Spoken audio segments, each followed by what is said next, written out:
Olá, eu, Adriel e Luiz Pablo, da M2B, vamos estar realizando agora a atividade de projeto de vida. Essa atividade foi nos designado que nós escolhêssemos uma faculdade que nós queremos fazer no futuro ou um curso que nós planejamos fazer. O curso escolhido por nós foi Ciências da Computação. Nessa escolha foi nos designado algumas perguntas e nós vamos estar respondendo agora. A primeira pergunta é: quanto tempo de duração? A faculdade e o curso, no caso, né, de Ciências da Computação, dura em média de 4 anos até finalizar o seu bacharelado. Outra pergunta que foi feita para a gente também são as 5 melhores do Brasil. Em primeiro lugar de graduação das melhores do Brasil em Ciências da Computação se encontra a Unicamp. Em segundo, a UFMG, que é a Universidade Federal de Minas. Em terceiro lugar, a UFRGS, que é a Universidade Federal do Rio Grande do Sul. Em quarto, a UFRJ, que é a Universidade Federal do Rio de Janeiro. E em quinto lugar, das melhores, fica a Universidade Federal de Pernambuco, a UFPE. Logo depois disso, foi perguntado as 3 melhores da nossa região, né, de Manaus, aqui pela região norte, no caso. As melhores da região se encontram a UFAM, a Universidade Federal do Amazonas, a UEA, a Universidade do Estado do Amazonas, e a Unip. Outra pergunta feita a nós também foi as matérias básicas do curso. O curso de Ciências da Computação oferece como matéria básica algoritmos e programação, análise e projeto de algoritmos, análise e projeto de software, fora a arquitetura e organização de computadores, bancos de dados, estudo de bancos de dados, circuitos digitais, compiladores, fora que ele também trabalha lógicas, lógica e álgebra booleana, matemática, sistemas operacionais, tecnologia para a gestão de dados e a gente também nessa área também é trabalhado os testes de software, né, como dito antes, e é trabalhado também computação gráfica e computação científica. E também nos é perguntado o que mais nos interessou na grade curricular, né, dessa faculdade que nós queremos. Bem, o que mais me interessou, e ao meu parceiro, que é Luiz Paulo, é a análise e projeto de software. Bem, essa área nos interessou porque é uma das principais etapas do desenvolvimento de um projeto. É nessa área que a gente mapeia uma série de ações e características que o software vai ter. A gente gosta dela porque é onde vai estar basicamente todo o início do projeto que nós vamos ter. É a parte inicial onde realmente se coloca o que nós queremos e o que nós pretendemos com o software que nós vamos criar. É uma das partes que mais nos interessa. Bem, agora vou passar a palavra para o Luiz Paulo, que ele vai estar respondendo as outras perguntas. Certo, eu sou o Luiz Pablo, dupla do Adriel Guilherme, e vou dar continuidade na apresentação. Basicamente, para se tornar um programador, a gente precisa ter habilidades principais. Dentre elas, a gente precisa saber programar em ao menos uma linguagem de programação para poder desenvolver softwares e afins. A gente precisa ter habilidade concreta de resolução de problemas.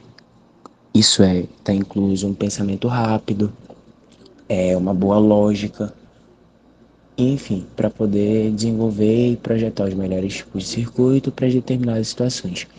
E também, por saber que você sendo programador, você vai trabalhar diretamente com tecnologia. Então você tem que saber, tipo, tem que estar sempre buscando aprender e se atualizar e se aprimorar, sempre, constantemente. O programador também tem que saber tem que ter criatividade, né? Para resolver os seus problemas e tal. Ou a questão que uma empresa, um determinado chefe manda você resolver. Além de poder ter o seu diferencial, poder ter ideias inovadoras e também tem que ter um forte senso de equipe, visto que muitas vezes, trabalhando numa empresa, por exemplo, você não vai trabalhar sozinho, você vai ter que saber moldar o seu trabalho de tal forma que não só ajude, como capacite o próximo programador a fazer o trabalho dele, sempre mantendo a própria harmonia. Passando para o próximo tópico, as áreas de atuações de um programador ou técnico de TI. Bom, tem basicamente são divididas em três, sendo a terceira um misto das duas primeiras. A primeira é o chamado back-end, que é a área que armazena os dados sendo consumidos ou manipulados pelos aplicativos, software, sites. É basicamente quem cuida da manutenção dos bancos de dados, chamado também de DBA, e quem vai manipular essas informações no dia a dia é quem vai mexer de fato no software, quem vai fazer aquele monte de código funcionar, quem vai criar uma lógica de programação para um aplicativo ou site de fato rodar. E é claro, se o back-end é quem vai programar de fato, o front-end é quem vai programar a parte visual de um site. É quem vai programar um botão, por exemplo. É quem vai fazer tudo que nós conseguimos interagir. Por exemplo, ele vai desenvolver códigos responsáveis pela interface gráfica. É quem vai fazer sobre isso, vai desenvolver isso tudo, na verdade. E também o back-end pode programar em, bom, basicamente todas. Já o front-end, ele utiliza de linguagens que trabalham diretamente com isso, como HTML, CSS, JavaScript, dentre alguns outros. E a terceira opção é o Full Stack, desenvolvedor ou programador Full Stack, que é basicamente uma junção do back-end e o front-end. Se você for um programador Full Stack, quer dizer que basicamente você faz as duas coisas e faz de modo exímio. Ele trabalha nas duas áreas de TI citadas anteriormente e trabalha também com diversas linguagens, ou seja, ele sempre vai estar habilitado a oferecer um maior suporte. Um fato interessante é que esse normalmente é o especialista mais valorizado no mercado, visto que ele é o mais versátil também. Caminhos para se tornar um programador. Bom, o programador, na verdade, não necessariamente requer uma faculdade. É uma profissão da qual você não precisa ter formação.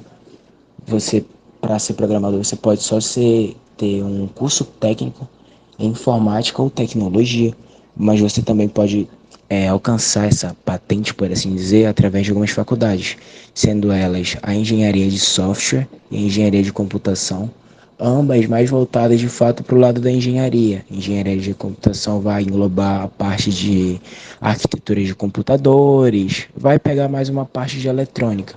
Já a engenharia de software ainda vai abordar essa parte, mas não tão aprofundadamente. Vai pegar um pouco dessa parte, mas também vai adentrar mais na parte de programação em si. Vai pegar mais as partes de desenvolvimento de dados, banco de dados, sites, aplicativos e por aí vai. E ciências da computação. Ciências da computação, você trabalha diretamente com aquilo. Você não vê tanto de eletrônica, você não vê nada de engenharia. Obviamente você vai ver álgebra, matemática, um 2 3 cálculo um 2 e 3, mas porque faz parte da programação em si. Sendo um cientista da programação, da computação, parece assim dizer, você vai estar trabalhando diretamente com aquilo. Você vai estar vendo diretamente a programação, dados, como funciona o dado, como se faz, como se comporta um determinado tipo de dado, como se forma, como se finda e por aí vai. Concursos da área de TI é bem amplo, mas eu acho que os mais destacáveis, ao menos no nosso país, no Brasil, são os de bancos, sendo ele podendo ser, né, o Banco da Amazônia, o Banco do Brasil e por aí vai. Embora a área de atuação seja geralmente para empresas, sendo empresas multinacionais ou até gringas. O fato de você ser um programador, você pode atuar como um programador que vai trabalhar literalmente de casa. Você vai ter o seu escritório em casa, você vai programar diretamente do seu computador. Claro, você ainda vai atender a uma agenda de uma empresa. Empresa essa que, se for multinacional, você vai ter que se adequar ao horário de outro país, sendo de madrugada, ou à tarde, ou amanhã, por aí vai. Mas você pode sim trabalhar de casa, mas também você pode trabalhar na própria empresa, se você puder chegar na própria empresa, né? Se você puder chegar lá. Referências e destaques para essa área de atuação é um tópico bem difícil de falar, visto que a área de programação não é como se tivesse alguém que tivesse um destaque exacerbado ao ponto de fato, ganhar o seu nome na área. Na verdade, o programador que se destaca atualmente é literalmente o que melhor se adequa às suas situações, tanto cotidianas quanto ao que a empresa sugerir. Um bom programador, um programador referência, também chamado de destaque pelo próprio tópico, né? É aquele programador que vai estar sempre buscando inovar, vai estar sempre buscando aprender, vai estar sempre conforme o mercado e a própria tecnologia vai evoluindo, ele evolui junto delas. Ele nunca fica para trás, ele está sempre estudando, sempre se atualizando, sempre por dentro daquilo que está acontecendo na sua área, visto que a tecnologia é algo, se comparado com outras, como o exército, engenharia e por aí vai, engenharia que eu falo dos engenheiros e tal, visto que é algo feito desde os tempos que o ser humano passou a ser sedentário, é algo relativamente novo, não tem de fato uma ciência exata. Então, você está constantemente aprendendo técnicas antigas e antigas linguagens de programação vão entrando em desuso, novas vão entrando em uso e você tem que constantemente se aprimorar para não ser deixado para trás, obviamente. Três curiosidades a respeito da área que, bom, como eu já citei anteriormente, não é necessário ensino superior para trabalhar nessa área, visto que, bom, você precisa saber programar e precisa saber das coisas citadas anteriormente. E previsões indicam que a área de TI, de programação, deve criar quase 80 mil vagas até 2025 no Brasil, o que é um número extremamente expressivo. Mas também, mesmo que vá gerar 800 mil vagas, perdão, a área de tecnologia sofreu um apagão nos últimos anos, relacionado à falta de profissionais. Foi uma das áreas, se não a área, que mais teve falta de profissionais nos últimos anos.